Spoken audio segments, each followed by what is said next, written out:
Victor Neri ba? Medyo ganunin natin ng konti. Yan! May halo Cesar Montano ba? Hahanap lang sila nung kasiraan, yun lang ipapalabas nila. Kahit nga hindi kasiraan kahit na nakaganyan lang ako, gagawa na nila ng kwento yun.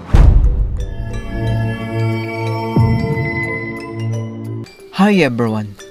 Si Norman Inidoro ay mukhang bumabalik na sa kanyang dating nakakatawang kalokohan dahil kahit papano ay nagagawa na niyang magsalita tungkol sa mga issue tungkol sa kanya. Sa video na ito ay panoorin natin ang tila maamong tupa at mukhang nagpapanggap na si Norman Inidoro. Panoorin natin ang video na ito. Nagumpisa ang video sa shoutout ng netizen kung saan ay nadumi ang kanyang kapatid. Oy, may nagpalipad dito. Hi boss, pa-shoutout sa kapatid kong si Mika. Nadumi siya ngayon. We love you boss. May mensahe naman si Norman Inidoro na kung huhulihin daw siya ay i-text na lang daw siya para hindi na daw sila mapagod. Ay, oo nga pala. Sa kapulisan. Walang specific. Ay, oo nga pala. Sa kapulisan. Kung sakali ho na ako ay magkakaroon uli ng warrant, ay i-text yun na lang ho ako'y susuko. Huwag na ho kayong mahirapan. Alam nyo naman ho yung mga number ko. Nasa inyo naman. Iniwan ko naman dyan. Text nyo lang ho ako. At ako'y susuko na, diretso. Ano pa ho ba yung i-expectin ko? Di, yun na.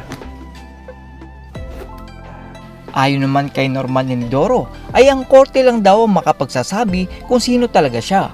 Kahit daw mismong presidente ng Pilipinas ay hindi pwedeng sabihin kung sino si Norman Inidoro. Alam nyo,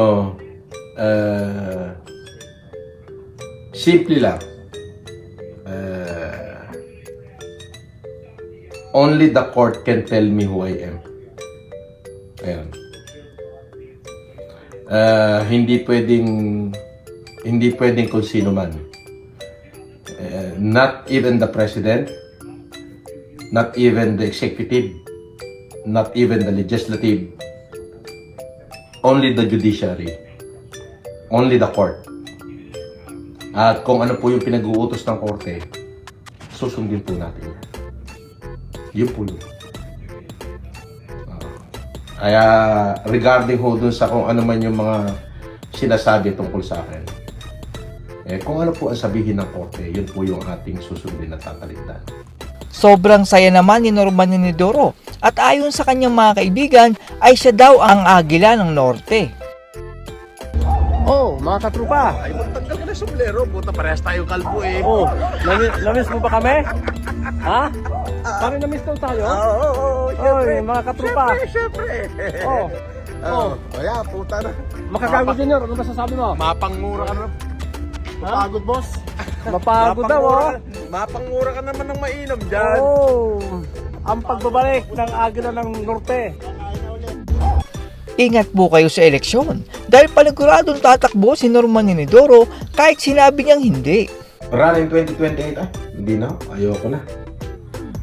At saka wala nang gagastusin para sa mga eleksyon na ganyan. Maghahanap buhay na lang tayo.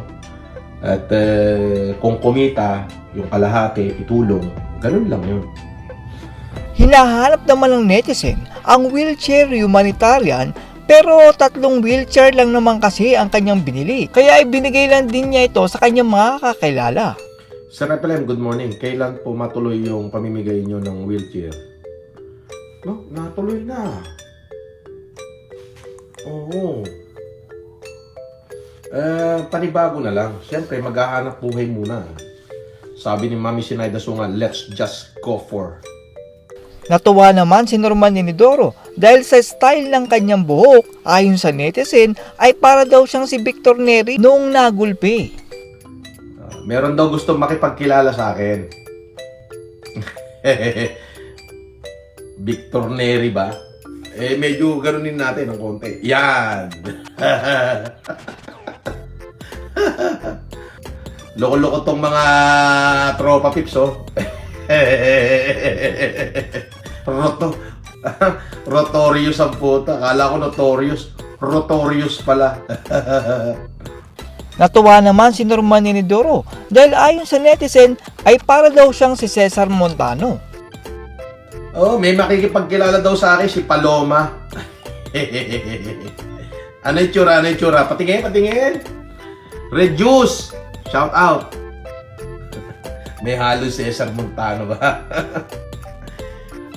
Thank you po. Mahirap lang magpahaba ng buhok. Grabe.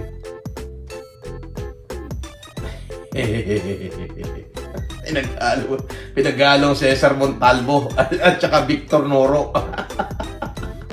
Tinanong naman si Norman Inidoro kung pwede ba ang check-up sa checkpoint. Sabi ni Robert Relativo, Boss Evelyn, pwede daw pala magpa-check up sa checkpoint? Ha? Check up sa checkpoint? Huwag daw gawing idolo si Norman Inidoro dahil sanay na daw siya na mabash ng mga tao. Wag ho kayong masyadong magsigawan na idol nyo ko. Marami hong magseselos at maraming magagalit. Unang-una na, baka i-bash kayo ni Food Poison. Okay na lang ako na mabas. Sanay naman ako mabas.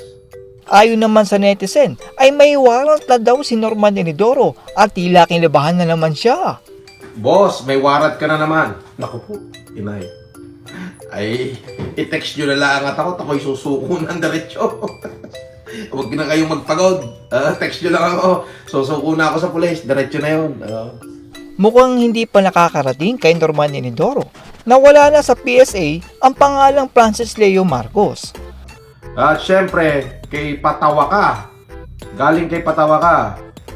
Sabi ni Patawa ka, boss, hindi mo na daw pwede gamitin ang Francis Leo Marcos. Pero okay lang yan. Tanggap ka naman namin. Maging sino ka man. Basta maging totoo ka na lang. Sabi ni Patawa ka, hindi mo na raw pwede gamitin ng Francis Leo Marcos. Bakit? Meron bang pinag-utos ang korte? Kapag merong court order, hindi ko na talaga siya pwede gamitin. May court order. Pero pag walang court order, ang tawag doon hearsay. Korte lang ang pakikinggan natin. Ayon naman kay Norman Inidoro ay hindi daw ilalabas ng mga vlogger ang Narafi Tulfo na scammer, pero inilabas po natin yan kahapon. Check nyo lang po yung last upload ko na video. Pero nakita nyo naman, kahapon nag-live ako, naglabas ako ng isang patotoo na maraming vlogger na gumamit ng pangalan ko at talaga namang nang scam ng milyon-milyon. Na Narafi Tulfo pa. Sabi ko sa inyo, hindi yun ipapalabas ni Food Poison. Kasi ano yun, malilinis ang pangalan ko. Hindi nila ipapalabas yun. Siyempre. Hahanap lang sila nung kasiraan, yun lang ipapalabas nila. Kahit nga hindi kasiraan kahit na nakaganyan lang ako, gagawa na nila ng kwento yun. Hindi daw abogado si Norman Inidoro, kaya hindi niya alam kung may kaso ang gumawa ng fake account. Sir Francis, yung abogado ba na gumagawa ng fake account para manira, may kaso? Hindi ko alam. Hindi naman ako abogado. Sasanggunin ko sa aking abogado. Bakit? Nakikilala niyo na ba kung sino yun? Sinabi naman ni Norman Inidoro dito, nakilala niya ang sikat na vlogger, pero mukhang nag-iimbento na naman ulit si Norman Inidoro na kunwari ay kilala niya.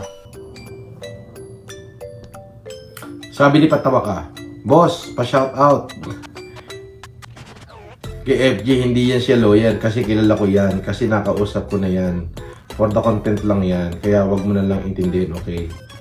Mahalin mo na lang magulang mo at igalang. Hindi, kilala ko yan. Lawyer siya. Oo. Yung nanay niya, hindi lawyer, siya lawyer. Ano ka ba? At yan po, ang tila walang gana at malambot na si Norman Inidoro. Panigurado po, nababalik din sa dati itong si Norman Inidoro. Dahil hindi yan yung nakakatawang kalokohan ni Norman Inidoro na pinanood ng mga Pilipino noon. Ang dating Norman Inidoro ay napakayabang at tiwala sa kanyang sarili na tipong palaban kahit saan. Pero makikita natin na bait-baitan itong si Norman Inidoro na parang walang gana. Darating ang araw na hindi na siya panonoorin ng mga tao dahil wala na yung nakakatawang kasinungalingan ni Norman Inidoro. At dahil doon ay babalik si Norman Inidoro sa dati niyang asal. Ingat lang po kayo mga OFW dahil kayo po ang target ng bait-baitan ni Norman Inidoro. Huwag po kayong maniniwala sa kanyang malaputing tupa na kabaitan dahil panigurado magugulat kayo na nahulog na ang loob nyo at ang wallet nyo ay wala ng laman. That's all everyone. Salamat sa inyong panonood. This is Chuck and you're watching Biker Drone.